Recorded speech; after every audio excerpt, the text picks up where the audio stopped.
चिड़िया बेटी, भाई का ध्यान रखना और खिड़की भी बंद कर लो। बारिश का पानी खिड़की से घर के अंदर आ रहा है। नहीं मम्मा, खिड़की खुली रहने दी। मैं खिड़की में बैठकर आपको जाते हुए देखूंगा। अच्छा ठीक है, अब मैं जाऊँ मेरे बच्चों? मम्मा, कुकू भाई को समझा दे, आपके बाद ये मुझे बहुत तंग करता है। कुकू बेटा, बहन को तंग नहीं करना और कोई उल्टी सीधी शरारत नहीं करनी। ठीक है मम्मा, मेरे लिए फल लेकर आना। देख नहीं रहे हो, बाहर बारिश हो रही है और तुम फल मांग रहे हो। मम्मा चिड़िया दाना लेने अपने घर से निकल जाती है और कुकू जल्दी से उड़कर खिड़की में बैठ जाता है और अपनी मम्मा को दूर तक जाते हुए देखता रहता है। मम्मा उस दिशा में गई है। मम्मा मेरे लिए फल लेने गई होंगी। मम्मा चिड़िया उड़ती उड़ती दूर निकल जाती है। काले काले पके हुए जामुन के फल जामुन के पेड़ पर लगे हुए देखकर मम्मा चिड़िया वहाँ जाती है। मेरे कुकू के लिए फल तो मिल गए, ये जामुन मीठे और रसीले होंगे, मेरे बेटे को बहुत पसंद आएंगे।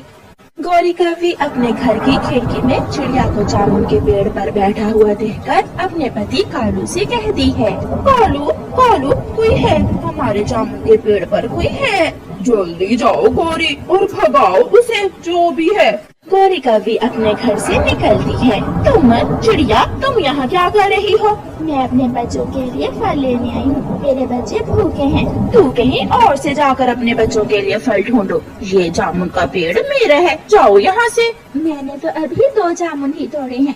ये 2 जामुन भी यहाँ रखो और भागो यहाँ से। इस पेड़ पर इतने सारे जामुन हैं, अगर 2-4 मैं ले जाऊंगी तो क्या फर्क पड़ेगा? फर्क पड़ेगा, मैंने जो कहा है वो करो, ज्यादा चू चू करके ना सुनाओ। चिड़िया तोड़े हुए 2 जामुन रखती है और वहाँ से चली जाती है। बारिश में उड़ना आसान काम नहीं था, मगर एक माँ को अपने बच्चों की भूख मिटाने के लिए ये मुश्किल काम करना ही था। मम्मा चिड़िया एक केले के पेड़ के पास जाती है। उस पेड़ पर केले के फल लगे हुए थे। मम्मा चिड़िया केले के 2 फल तोड़ लेती है। हवा बहुत तेज हो जाती है। मम्मा चिड़िया जानती थी कि ऐसी हवा में वो उड़ नहीं सकेगी, इसलिए मम्मा चिड़िया केले पास में रखकर केले के पेड़ में छोटा सा सुराख कर लेती है और उस सुराख में छुप कर बैठ जाती है।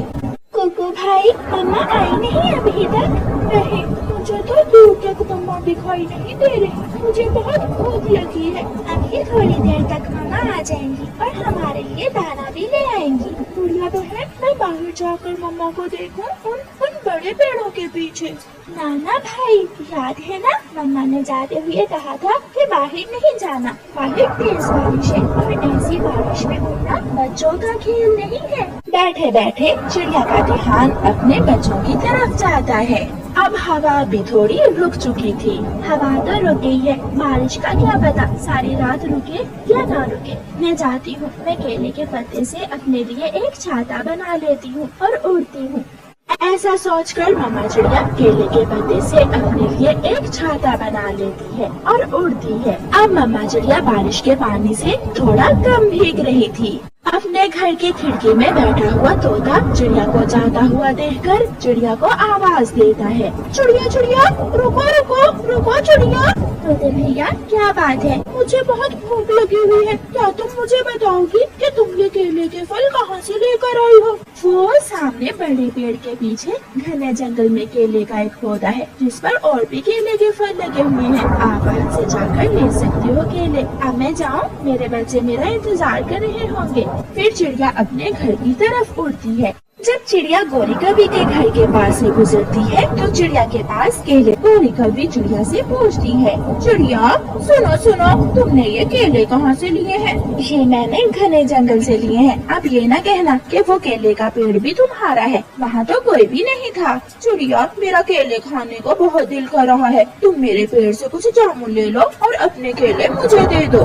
ना ना, मैं क्यों ऐसा करूँ? मेरे बच्चों को केले का फल जामुन के फल से ज्यादा पसंद है। मैं तो अपने बच्चों के लिए केले ही लेकर जाऊंगी। चिड़िया मेरी बहन, मुझे बता दो तुमने ये केले कहाँ से लिए हैं? वो सामने बड़े पेड़ के पीछे घने जंगल से लिए हैं, तुम भी जाकर वहाँ से ले लो। मम्मा आ गई, मम्मा आ गई, मम्मा के पास केले के फल हैं। बाहर तो बहुत तेज बारिश है, मैं तो थक गई हूँ। मेरी प्यारी मम्मा, आपको कितने दुख सहने पड़ते हैं हमें पालने के लिए। नहीं बेटा, माँ बाप को अपने बच्चों के लिए काम करके खुशी होती है। चिड़िया के बच्चे मीठे मीठे केले खाकर बहुत खुश होते हैं। कालू, तुमने ये बहुत अच्छा किया। गर्मी शुरू होने से पहले ही स्विमिंग पूल बना लिया। हाँ गौरी, अब देखना तुम, जंगल के सारे पक्षी हमारे स्विमिंग पूल में नहाने के लिए हमारी मिन्नतें डालेंगे। कालू, मैं सोच रही थी हम पूल में नहाने के लिए टिकट रख लेते हैं, एक पक्षी के 100 रुपए। क्या कहते हो तुम? हाँ गौरी, यही सही रहेगा। इससे हम पैसे भी कमा पाएंगे और अमीर भी हो जाएंगे। चलो जल्द से ये खबर सब पक्षियों तक पहुंचा देते हैं। इतना कहकर कालू और गौरी सब पक्षियों को अपने घर चाय पर बुलाते हैं। सब पक्षी कालू और गौरी का स्विमिंग पूल देखकर खुश हो जाते हैं। अब उन्हें गर्मी में काफ़ी राहत होगी, ये सोचकर वो कालू से कहते हैं, वाह यार कालू, तुमने तो कमाल कर दिया। तुमने इतना सब कुछ हम पक्षियों के लिए सोचा। अब तो गर्मियों में बहुत राहत हो जाएगी हम सब पक्षियों को। हाँ मिठू भैया, आपने बिल्कुल सही कहा। कालू और गौरी ने तो हम सब पर बहुत बड़ा उपकार कर दिया। लेकिन भाइयों, ये तुम पर उपकार मैंने फ्री में नहीं किया। जो भी मेरे स्विमिंग पूल में नहाना चाहता है उसके लिए 100 रुपए की टिकट है। कालू भैया, ये आप कैसी बातें कर रहे हो? जंगल में हम सब एक परिवार की तरह रहते हैं और आप अपने ही परिवार से पैसे लेंगे? चुप कर जा रानो चिड़िया। इतना महंगा हमने स्विमिंग पूल बनाया है, क्या तुम्हें हम फ्री में ही नहाने देंगे उसमें? दिमाग तो ठीक है तुम्हारा रानो चिड़िया। कालू और गौरी की मतलबी बातें सुनकर सब पक्षी हैरान हो जाते हैं और निराश होकर अपने अपने घर चले जाते हैं।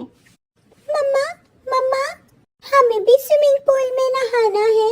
हमने सुना है कालू अंकल ने बहुत बड़ा पूल बनवाया है। हाँ मेरे बच्चों, तुमने ठीक सुना है, पर मेरी जान, अभी हम उसमें नहीं नहा सकते। क्यों मम्मा? क्योंकि कालू अंकल ने पूल में नहाने के लिए 100 रुपए की टिकट रखी है। अभी हमारे पास इतने पैसे नहीं हैं। मम्मा जल्द ही पैसे इकट्ठा कर कर आपको स्विमिंग पूल में लेकर जाएगी, पर तब तक मेरे बच्चों जिद मत करना। ठीक है मम्मा, हम इंतजार करेंगे। फिर बच्चे स्विमिंग पूल का ख्वाब लेकर जल्दी से अपनी माँ की गोद में सो जाते हैं। कालू देखना, आज हमारे पास पैसों की बारिश होगी। जंगल के सब पक्षी हमारे स्विमिंग पूल में नहाने आएंगे। हाँ गौरी, तुम सही कह रही हो।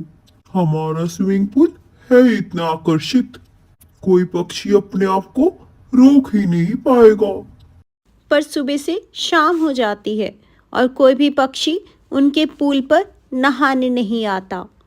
ऐसे ही कुछ दिन निकल गए। कालू और गौरी रोज इंतजार करते पक्षियों का पूल पर आने का, पर कोई भी उनके पूल पर नहाने ना आता। कालू, आखिर क्या वजह है जो कोई भी पक्षी हमारे यहाँ पर नहाने नहीं आ रहा? हमें जल्द ही इस बात का पता लगाना पड़ेगा। हाँ गौरी, तुम सही कह रही हो। हमें पक्षियों पर नजर रखनी पड़ेगी। इतना कहकर वो दोनों जंगल में पता लगाने के लिए निकल जाते हैं। तभी वो छुप कर देखते हैं किस तरह सब पक्षी नदी में नहाकर आनंद उठा रहे हैं। उन्हें झाड़ियों के पीछे छुपा देख रानो उनके पास आ जाती है। कालू भैया, आप यहाँ पर? आपके पास तो अपना स्विमिंग पूल है, फिर आप नदी के किनारे क्या कर रहे हैं छुप छुप कर? रानो की बात सुनकर कालू और गौरी शर्मिंदा हो जाते हैं। रानो बहन, हमें माफ कर दो। हमने अपने लालच के कारण आप सबको पूल में नहाने के लिए पैसे देने को बोल दिया, पर हम भूल गए थे परिवार में कोई किसी से पैसे नहीं लेता। आप सब जंगल के पक्षियों को बता दे, अब कोई भी हमारे पूल में आकर जब मर्जी बिना पैसे दिए नहा सकता है। सच कालू भैया। हाँ रानू बहन, हम सच कह रहे हैं। ठीक है कालू भैया, मैं अभी के अभी सबको बता देती हूँ। रानू की सब बात सुनकर खुश हो जाते हैं और सभी कालू के पूल में अब मस्ती से नहाते हैं। इसलिए दोस्तों, हमेशा मिलजुल कर हमें रहना चाहिए।